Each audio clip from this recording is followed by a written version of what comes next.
Kamusta kayo mga tropa? Mayroon na naman sakit si body spark ko. Nagloloko na naman ang preno. Ready nyo ang panyo ninyo dahil baka ma-nosebleed kayo. Hahaha, biro lang. What is bicycle brake? A bicycle brake reduces the speed of a bicycle or prevents it from moving. The three main types are rim brakes, disc brakes, and drum brakes.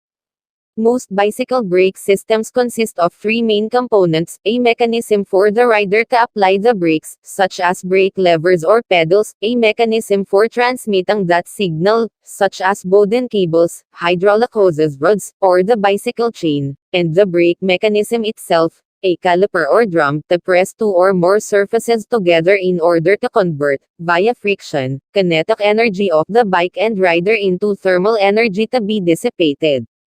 Ang brake ng body natin ay disc brakes. A disc brake consists of a metal disc or rotor attached to the wheel hub that rotates with the wheel. Calipers are attached to the frame or fork along with pads that squeeze the rotors for braking.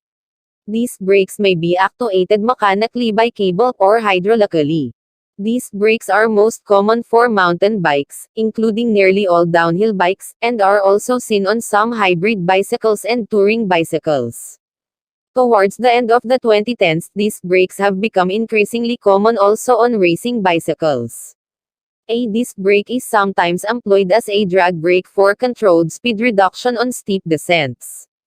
Many hydraulic disc brakes have a self-adjusting mechanism so as the brake pad whereas the pistons keep the distance from the pad to the disc consistent to maintain the same brake lever throw.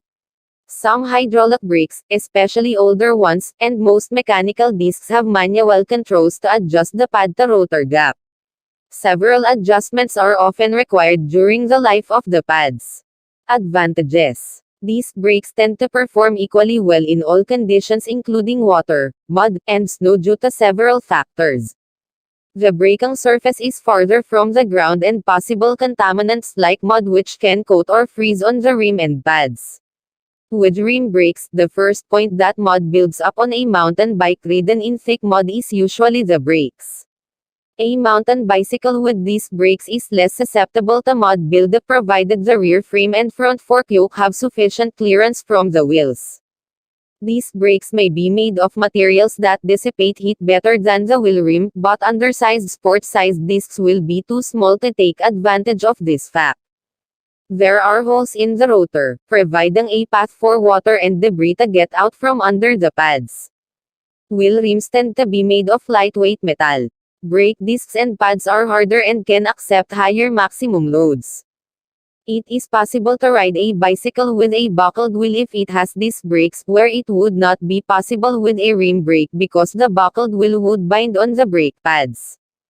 Disadvantages. These brakes require a hub built to accept the disc, and a fork, for front brakes, or frame, for rear brakes, built to accept the caliper. Front hubs designed for discs often move the left hub's flange inward to make room for the disc, which causes the wheel to be dished. A dished wheel is laterally weaker when forced to the non-disc side.